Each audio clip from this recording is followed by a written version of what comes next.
श्री राम जय राम जय जय राम। श्री राम जय राम जय जय राम। जामवंत के वचन सुहाए, सुनि हनुमंत हृदय अति भाई। तब लगी मोहि पर खेव तुम बाई, सहित मूल फल खाई। जब लगिया वो सीतहि देखी, होई हर्ष विशेषी। यह कही नाहि सबनि कहूँ माथा, चलो हर्षि दधि रघुनाथा। सिंधु तीर एक भूधर सुंदर, कौतुक कोरि छाऊ पर। बार बार रघुवीर संभारी, तरकेउ पवन तनय बलवारी। जहि गिरि चरण दे हनुमंता, चले सुगा पाताल तुरंता। जिन अमोघ रघुपति कर बाना, तेहि बाति चले हनुमाना। जलनिधि रघुपति दूत बिचारी, तमै नाक होई समहारी। हनुमान तहि पैर साकर, कर पुनि कीन प्रणाम। राम काज कीने बिना, मोहि कहाँ विश्राम। श्री राम जय जय राम। श्री राम जय जय राम। श्री राम जय जय राम। जामवंत के वचन सुहाए, सुनि हनुमंत हृदय अति भाई। जब श्री हनुमान जी ने जामवंत जी के वचनों को सुना कि हे महावीर, आप तो पवन जी के पुत्र हैं, अति बलशाली हैं, अति बुद्धिमान हैं। इस संसार में ऐसा कौन सा कार्य है जो आपके द्वारा नहीं हो सकता। आपका तो जन्म ही प्रभु भक्ति के लिए हुआ है, प्रभु सेवा के लिए हुआ है। फिर आप खामोश क्यों हैं? उठिए, आपको तो केवल माता सीता का पता लगाना है। बाकी काज तो प्रभु श्री रघुवर जी खुद करेंगे। यह वानरों की सेना तो निमित्त मात्र है, सब करने वाले तो रघुवीर है। जब महावीर श्री हनुमान जी के इन वचनों को सुनते हैं तो हर्षित हो जाते हैं। अज्ञानता का पर्दा हट जाता है, ज्ञान का प्रकाश फैल जाता है। हनुमान जी जामवंत जी से कहते हैं कि अब मैं हर्षित हो रहा हूँ। मुझे यह एहसास हो रहा है कि मैं प्रभु का काज अवश्य करूँगा। प्रभु के आशीर्वाद से, प्रभु की कृपा से प्रभु का काज संपन्न होगा। आप मेरा इंतजार करें, मैं माता सीता की खोज करके आऊँगा। जब तक जैसा भी हो सके कंदमूल खा करके आप मेरा इंतजार करिए। यह विचार धारण कर हनुमान जी निकल पड़ते हैं माता सीता की खोज के लिए। जब उड़ते हुए वे निकलते हैं तो मेनक पर्वत उनके सम्मुख आता है कि आप तो प्रभु का काज करने निकले हैं, आइए पहले थोड़ी देर विश्राम करिए, मेरे पर्वत पर थोड़ी देर विश्राम करिए। हनुमान जी कहते हैं, नहीं, मैं अब विश्राम नहीं करूँगा, क्योंकि अब मेरा एक ही लक्ष्य है, राम काज कीने बिना मोहे कहाँ विश्राम। अब तो मैं तभी विश्राम करूँगा जब मैं राम जी का काज कर लूँगा। जब तक प्रभु श्री राम जी का काज नहीं होगा तब तक मैं विश्राम नहीं करूँगा। गोस्वामी जी कहते हैं, यह भक्ति की प्रथम अवस्था है। जब भक्त अपने लक्ष्य की ओर बढ़ता है, जब प्रभु भक्ति की ओर बढ़ता है, तब उसके मन में अति आवश्यकता है कि प्रभु के लिए उसके भीतर में एक लगन लगे। उसके मन और चित्त में यह भाव आए कि अब मुझे प्रभु की भक्ति करनी है, वह उच्च लगनता की अवस्था में आ जाए। संसार में भी हम देखते हैं कि जब भी किसी काज को हम करने निकलते हैं तब भी हम सफल तभी होते हैं जब हम उसके प्रति लगन लगाते हैं। यदि हमें स्पोर्ट्समैन बनना है तो उस खेल के प्रति हमें अपने भीतर में लगन लगानी पड़ती है। अगर हम एक सफल बिजनेसमैन बनना चाहते हैं तो हमें उस बिजनेस के प्रति भी लगन लगानी पड़ती है। उच्च शिक्षा प्राप्त करनी है तो विद्यार्थी जब तक पढ़ाई के प्रति अपनी लगन नहीं लगाएगा वह उच्च शिक्षा प्राप्त नहीं कर सकता। अर्थात जो कार्य हमें करना है उस कार्य के प्रति यदि हमें उसमें सफल होना है तो हमें उस कार्य के प्रति हमें उसके प्रति लगनता लगानी पड़ेगी। ये कौन सी अवस्था है, ये क्या है लगनता? लगन कैसे लगती है? हम भी पढ़ते हैं कि ऐसी लागी लगन मेरा हो गई मगन, वो तो गली गली हरि गुण गाने लगी। कि मीरा जी ने कृष्ण जी को कब प्राप्त किया? जब मीरा जी के अंदर अपने प्रभु के प्रति भक्ति जागृत हुई, उनके प्रति उन्होंने लगन लगाई। क्या किया उन्होंने? गली गली हरि गुण गाने लगी। ऐसी मगन हो गई, उनका चित्त, उनका मन अपने प्रभु में इतना आसक्त हो गया कि हर पल उन्हें अपने प्रभु की ही बातें याद आती थी। संत एक उदाहरण देते हैं कि देखो इस संसार में जब अर्जुन ने देखा कि भीम भैया रात को उठ करके केवल भोजन की खुशबू सूंघ करके रसोई घर तक पहुंचते हैं। उस जमाने में आज की तरह लाइट नहीं हुआ करती थी, कोई ट्यूबलाइट या बल्ब नहीं जला करता था। रात को अंधेरा हो जाया करता था, मसाले कहीं कहीं जलाया जाए रास्ते में जला दिया करती थी। तो अर्जुन ने देखा कि भैया भीम रात को उठते हैं, उन्हें भूख जब लगती है तो अपने खाने के प्रति उनकी कितनी आसक्ति है। वे अपने भोजन के लिए सूंघ करके रसोई घर पहुंचते हैं और रसोई घर से खाना उठा करके अंधेरे में बैठते हैं और हर एक पोल उनके खाने से सीधे मुंह पे जाता है। जब यह बात अर्जुन ने देखी तो अर्जुन के मन में भी यह बात जागृत हुई कि मुझे भी यदि अगर धनुष विद्या में प्रारंगत होना है तो मेरा भी वहां जब तीर से निकले तो वो सीधे निशाने पे जाके लगना चाहिए। इसके लिए उन्होंने अथक प्रयास किए। एक कथा आती है कि एक निशानेबाज था, उसके मन में यह बात आ गई थी कि मुझे सर्वश्रेष्ठ निशानेबाज बनना है। अब जो सर्वश्रेष्ठ निशानेबाज होता है उसका क्या हाल होता है कि आगे से यदि वह निशाना लगाए तो भी निशाने पे लगना चाहिए, कहीं दूर से लगाए तब भी उसका निशाना सही बैठना चाहिए। अर्थात आगे या पीछे या कहीं से भी उसे यदि कहा जाए कि तुम्हें तुम्हारा लक्ष्य यह निशाना है तो उसका निशाना वहां लगना चाहिए। तो रोज वह अभ्यास करता था,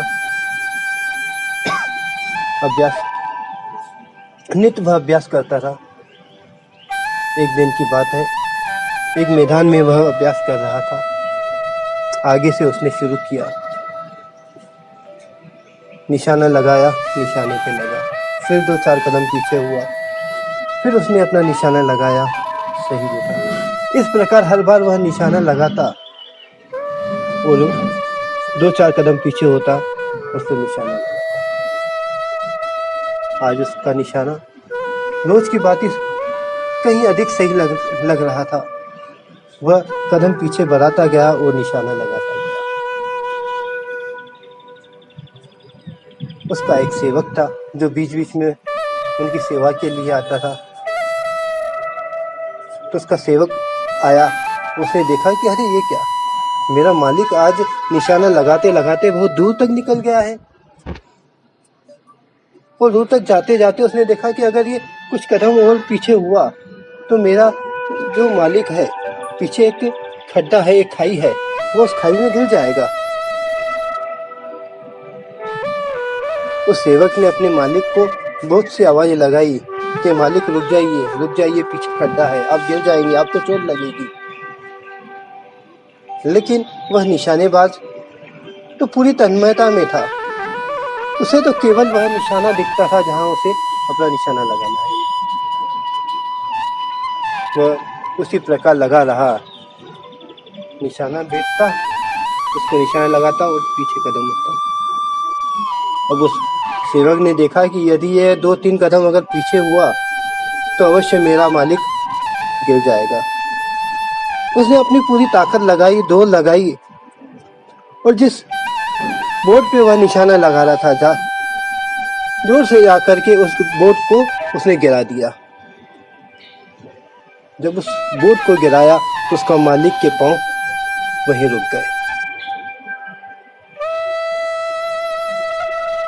जैसे ही उस मालिक ने देखा कि मेरे को जहाँ निशाना लगाना है वह निशाना तो मेरे सेवक ने गिरा दिया, उसने अपने सेवक को वहीं से चिल्लाना शुरू कर दिया कि तू कैसा सेवक है, तू इतने वर्षों से मेरी सेवा कर रहा है और तू जानता है कि मेरा लक्ष्य क्या है, और आज तो मेरा हर एक निशाना सही लग रहा था, तूने ये गलती आखिर की कैसे? अरे तूने मेरी एकाग्रता को भंग कर दिया, तूने आज मैं इतने अच्छे निशाने लगा रहा था, तूने आखिर ये गलती क्यों की? सेवक कहता है, हुजूर आप पीछे मुड़ करके देखिए, यदि मैं इस बोट को अगर नहीं गिराता तो आज आप गिर जाते, आपको चोट लग जाती। जब मालिक ने पीछे देखा तो पीछे बहुत बड़ा खड्डा था।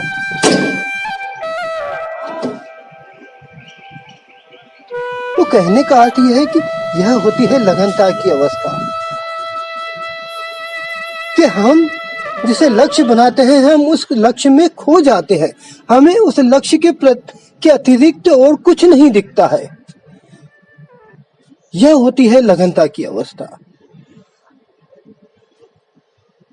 अर्जुन ने इसी अवस्था को प्राप्त करके सर्वश्रेष्ठ धनुर्धर बना। जब द्रोणाचार्य ने सब शिष्यों से पूछा कि तुम्हें इस झाड़ पे लगी हुई इस चिड़िया की आंख में निशाना लगाना है, तो अनेक राजकुमारों से पूछा कि तुम्हें क्या दिख रहा है? किसने कहा यह पेड़ दिख रहा है, इसकी किसी ने कहा पत्तियां दिख रही है, ने कहा वह चिड़िया दिख रही है। लेकिन अर्जुन से जब पूछा कि तुम्हें क्या दिख रहा है, अर्जुन कहता है गुरुवर मुझे तो केवल चिड़िया की आंख दिख रही है, क्योंकि मेरा लक्ष्य केवल वह आंख है। और तब द्रोणाचार्य ने कहा कि अब साधु निशाना। जब अर्जुन ने चिड़िया की आंख को देख करके उसमें निशाना लगाया तो वह निशाना ठीक चिड़िया की आंख में लगा। इस प्रकार अर्जुन एक सर्वश्रेष्ठ धनुर्धर बन पाया। यही अवस्था इस संसार की भी है। हमें जिस कार्य में सफल होना है उस कार्य के प्रति हमें लगनता लगानी पड़ती है। हमें अच्छी शिक्षा प्राप्त करनी है तो पढ़ाई के प्रति हमें लगनता लगानी पड़ेगी। एक बिजनेसमैन बनना है तो व्यवसाय के प्रति अपनी लगनता लगानी पड़ेगी। स्पोर्ट्समैन बनना है तो उस खेल के प्रति अपनी लगनता लगानी पड़ेगी। समाज में अगर कोई स्थान प्राप्त करना है तो हमें उसके प्रति अपनी लगनता लगानी पड़ेगी। इसी प्रकार संत कहते हैं कि इन 84 लाख योनियों में जब सर्वश्रेष्ठ योनि तुम्हें मिली है और तुम्हारा लक्ष्य परमात्मा है तो तुम्हें परमात्मा के लिए लगनता लगानी पड़ेगी। कबीरदास जी कहते हैं गुरु से लगन कठिन है भाई, गुरु से लगन कठिन है, लगन लगे बिन काज न सरी है, जीव प्रलय हो जाए। अब कहते हैं इस संसार की चीजों में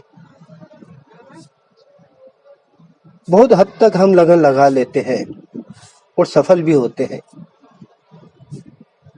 क्योंकि यह दुनिया माया की दुनिया है। हम इन संसार में हमारी लगन लगती है, यह सारी शक्ति हमारे भीतर में है, लेकिन हम जो लगन लगाते हैं ये संसार की चीजों के प्रति लगाते हैं, स्पोर्ट्स के प्रति लगाते हैं, बिजनेस के प्रति लगाते हैं। लेकिन प्रभु से वह हम लगन नहीं लगाते। लेकिन जिन्होंने लगन लगाई उन्होंने प्रभु को प्राप्त किया। मीरा ने लगन लगाई, प्रभु को प्राप्त किया। जिसने प्रभु से लगन लगाई उसने प्रभु को प्राप्त किया। गोस्वामी तुलसीदास जी के जीवन की ही तो कहानी है कि उन्होंने लगन अपनी पत्नी से लगाई थी। उस पत्नी के प्रेम में वे इतने अंधे हो गए थे कि जब उनकी पत्नी मायके चली गई तो वे उनके पीछे पीछे भागते हुए उनके महल तक ऊपर जब चढ़े, जब वहां आ रहे थे तो नदी जब उन्होंने पार की तो एक मुर्दे के ऊपर बैठ करके पार की। उन्हें होश ही नहीं था कि मैं किसका सहारा लेकर के नदी पार कर रहा हूं। इसके बाद जब वे अपनी पत्नी के रूम तक पहुंचे तो वे उन्होंने किसका सहारा लिया? एक सर्प का सहारा लिया। सर्प को रस्सी मान करके ऊपर चढ़ गए। उन्हें होश ही नहीं था। उनके भीतर तो लगन थी अपनी पत्नी के दर्शन करने की। तुलसीदास जी कहते हैं देखो मेरे जीवन का हाल क्या था। मैंने भी लगन लगाई, लेकिन संसार में लगाई, क्या मिला मुझे? लेकिन फिर मैंने उसी लगन को प्रभु में लगाया, तब मुझे मेरे श्री राम जी मिले। इसी प्रकार हम लोगों को चाहिए कि हमें भी अपनी लगन प्रभु से लगानी है। और यह कठिन नहीं है, यह लगन लगाना हमारे जीवन की दिनचर्या है। हम लगन लगा सकते हैं। कठिन है, अवश्य कठिन है, लेकिन वह कार्य क्या जो कठिन नहीं हो। सरल काम तो सब कुछ करते हैं। शूरवीर योद्धा तो वही है, बहादुर तो वही है जो कुछ अनोखा कर दे। अरे हम भी तो इस संसार में कुछ अनोखा करने आए हैं। सारे जीव तो 84 लाख योनियों में फंसे हुए हैं। हमें तो इन 84 लाख योनियों से ऊपर उठना है। हमारा लक्ष्य तो परमात्मा है। हमें इन योनियों से छूटना है, हमें इन बंधनों से छूटना है, हमें इस अंधकार से छूटना है, हमें इस अज्ञानता की नगरी को छोड़ना है, हमें ज्ञान का प्रकाश में आना है। जब हमें ज्ञान मिला कि हमें प्रभु की भक्ति करनी है तो हमें निश्चित रूप से प्रभु की भक्ति करनी है। उसके लिए हमें लगन लगानी पड़ेगी। हनुमान जी ने लगन लगा करके दिखाई है कि राम काज कीने बिना मोहे कहाँ विश्राम। वही लगन हमें लगानी है। सुंदरकांड आज वही चीज हमें सिखा रहा है। क्या है मेरे भक्तों, तुम्हारे जितने भी सारे कष्ट हैं ये सब, इन सारे कष्टों का समाधान है। केवल एक पाठ पढ़ लेने से तुम्हारे संसार के सारे कष्ट दूर हो जाते हैं, लेकिन इस सुंदरकांड का ज्ञान लेने से तुम्हारे अंदर के भीतर की अज्ञानता दूर हो जाएगी। तुम्हारे अंदर ज्ञान का प्रकाश आ जाएगा और तुम प्रबलता से आगे बढ़ोगे प्रभु भक्ति की ओर, राम की भक्ति की ओर। आइए आज हनुमान जी प्रभु भक्ति के लिए आगे बढ़े हैं, राम काज करने के लिए आगे बढ़े हैं। हम सब भी आगे बढ़े प्रभु की भक्ति करने के लिए। हमें भी अपने भीतर में वही लगन लगानी है।